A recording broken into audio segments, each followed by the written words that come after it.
महीं नः पारं ते परमविदुषो यदसदृशी स्तुतिर्ब्रह्मादीनामपि तदवसन्नास्तव ये गिरः अथावाच्य परिणाम विधि परं गृहं ममाप्येष स्तोत्रे हरनिरपवाद परिकर अतीतपन्थानं तव च महिमा वाङ्मनसयो रतद्रव्या द्रष्टाद्रजकुटिलनाना पथजुषां नृणामीको गम्य स्त्वमसि परिणाम विधिगृह्णन्। ओम नमः शिवाय, ओम नमः शिवाय, ओम नमः शिवाय। सभी का एक बार फिर हार्दिक स्वागत। आज जो पाठ है, दंडकारण्य में शिव को श्री राम के प्रति मस्तक झुकाते देख सती का मोह तथा शिव की आज्ञा से उनके द्वारा श्री राम की परीक्षा। नारद जी उवाच। नारद जी बोले, ब्रह्मन विधे प्रजानाथ महाप्रज्ञ दयानिधे, आपने भगवान शंकर तथा देवी सती के मंगलकारी सुयश का श्रवण कराया है। अब आप इस समय पुनः प्रेम पूर्वक उनके उत्तम यश का वर्णन कीजिए। उन शिव दंपत्ति ने वहाँ रहकर कौन सा चरित्र किया था? ब्रह्मा जी ने कहा, मुने, तुम मुझे सती और शिव के चरित्र का प्रेम से श्रवण करो। तुम श्रवण करो और वे दोनों दंपत्ति वहाँ लौकिकी गति का आश्रय ले नित्य निरंतर क्रीड़ा किया करते हैं। तदंतर महादेवी जी सती अपने पति शंकर का वियोग उन्हें प्राप्त हुआ, ऐसा कुछ श्रेष्ठ बुद्धि वाले विद्वानों का कथन है। परंतु मुने, वास्तव में उन दोनों का परस्पर वियोग कैसे हो सकता है? क्योंकि वे दोनों वाणी और अर्थ के समान एक दूसरे से सदा मिले जुले हैं, शक्ति और शक्तिमान हैं तथा चित्त स्वरूप हैं। फिर भी उनमें लीला विषयक रुचि होने के कारण वह सब कुछ संगठित हो सकता है। सती और शिव यद्यपि ईश्वर हैं, तो भी लौकिक रीति का अनुसरण करके वे जो भी लीलाएं करते हैं वे सब संभव है। दक्ष कन्या सती ने जब देखा कि मेरे पति ने मुझे त्याग दिया है, तब वे अपने पिता दक्ष के यज्ञ में गई और वहाँ भगवान शंकर का अनादर देख उन्होंने अपने शरीर को त्याग दिया। पार्वती के नाम से प्रकट हुई और बड़ी भारी तपस्या करके उन्होंने विवाह के द्वारा पुनः भगवान शिव को प्राप्त कर लिया। सूत जी कहते हैं, महर्षियों, ब्रह्मा जी की यह बात सुनकर नारद जी ने विधाता से शिवा और शिव के महान यश के विषय में इस प्रकार पूछा। नारद जी बोले, भगवान महाभाग विष्णु शिष्य विधाता, आप मुझे शिवा और शिव के भाव तथा आचार से संबंधित रखने वाले उनके चरित्र का विस्तार पूर्वक वर्णन करके सुनाइए। तात भगवान शंकर ने आप अपने प्राणों से भी प्यारी अपनी शंकरा को, अपनी सती को किस लिए त्याग दिया?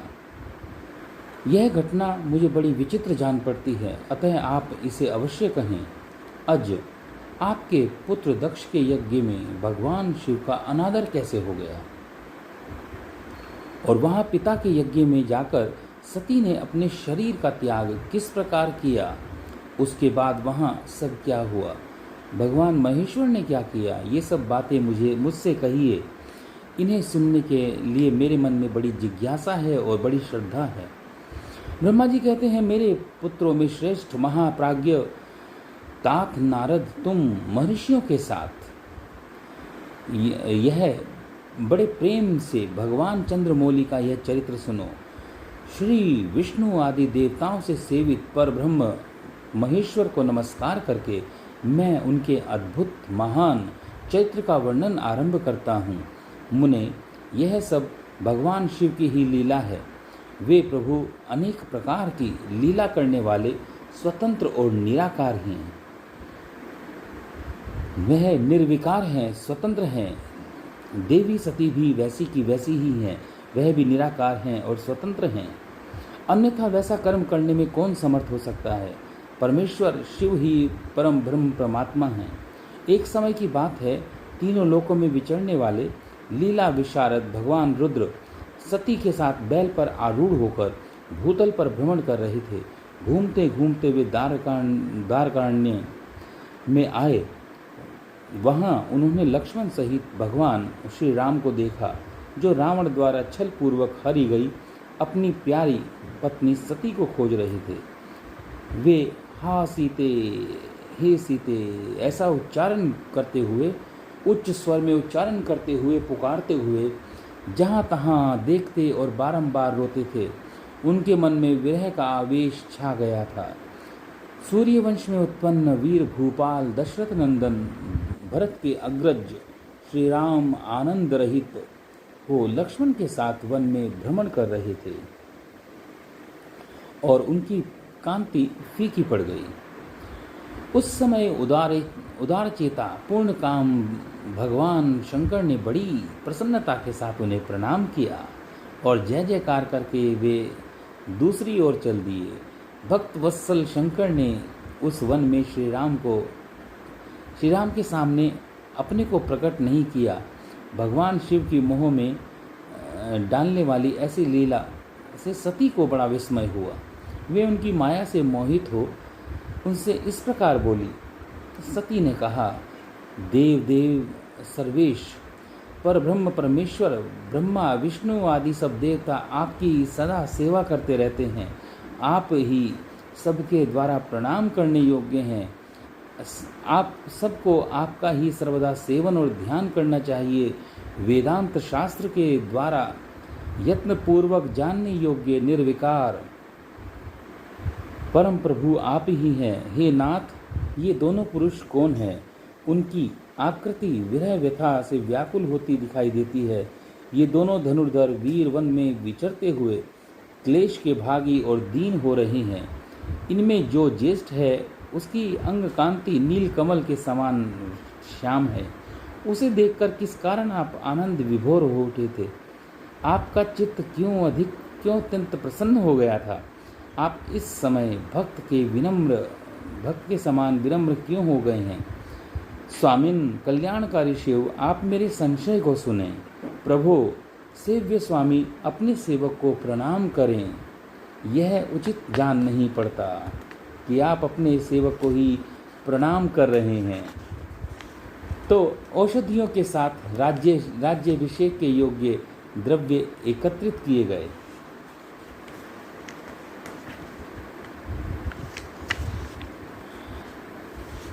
कल्याणमय यह नहीं पड़ता, तभी जो है वह औषधि के समान, क्योंकि श्री राम की जो पत्नी है वो विरह जो हो गया तो वह उनके लिए औषधि के समान थी। औषधि के समान वह उनको खोजते हुए इधर उधर वन में भटक रहे थे।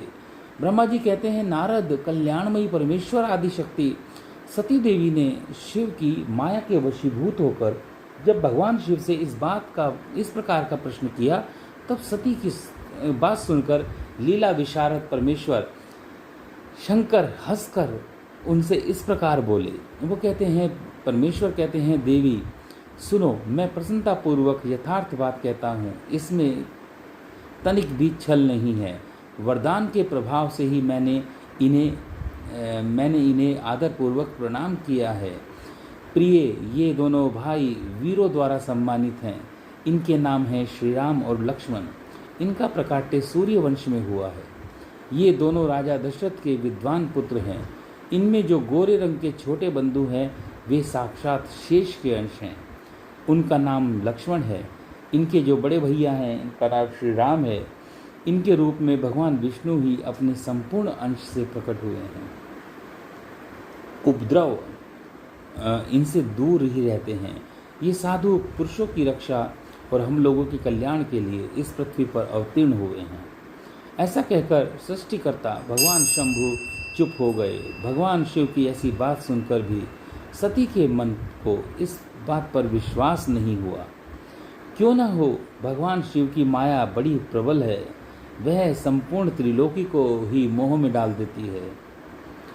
सती के मन में मेरी बात पर विश्वास नहीं है, यह जानकर महादेव ने लीला विशारद प्रभु सनातन महादेव शंभु बोले। वह कहते हैं, शिव कहते हैं, देवी मेरी बात सुनो, यदि तुम्हारे मन में इस कथन पर विश्वास नहीं है तो तुम वहां जाकर अपनी बुद्धि से ही श्री राम की परीक्षा कर लो। प्यारी सती, जिस प्रकार तुम्हारा मोह या भ्रम नष्ट हो जाए वह करो। तुम वहां जाकर परीक्षा करो, तब तक मैं बरगद के नीचे खड़ा हूँ। बोल भक्तवत्सल भगवान की जय। ब्रह्मा जी कहते हैं, नारद, भगवान शिव की आज्ञा से ईश्वरी सती वहाँ गई और मन ही मन में यह सोचने लगी कि मैं वनचारी राम की परीक्षा कैसे लूँ। अच्छा, मैं सीता का रूप धारण करके राम के पास चलूँ। यदि राम साक्षात विष्णु हैं तब तो सब कुछ जान लेंगे, अन्यथा वे मुझे नहीं पहचानेंगे। ऐसा विचार करके सती सीता बनकर श्री राम के समीप उनकी परीक्षा लेने के लिए पहुंची। वास्तव में मोह में पड़ गई थी। सती को सीता के रूप में सामने आया देख शिव का जप करते हुए रघुकुल नंदन श्री राम सब कुछ जान गए और हंसते हुए उन्हें नमस्कार करके बोले। श्री राम ने पूछा, सती जी, आपको मेरा नमस्कार है। आप प्रेम पूर्वक बताएं, भगवान शंभु कहाँ गए हैं? आप पति के बिना अकेली ही इस वन में क्यों कर आई हैं? देवी, आपने अपना रूप त्याग कर किस लिए यह नूतन रूप धारण कर लिया? मुझ पर कृपा करके इसका कारण बताइए। श्री रामचंद्र जी की यह बात सुनकर सती उस समय आश्चर्यचकित हो गई। वे शिव की ही कही हुई बात का स्मरण करके उसे यथार्थ समझकर बहुत लज्जित हुई।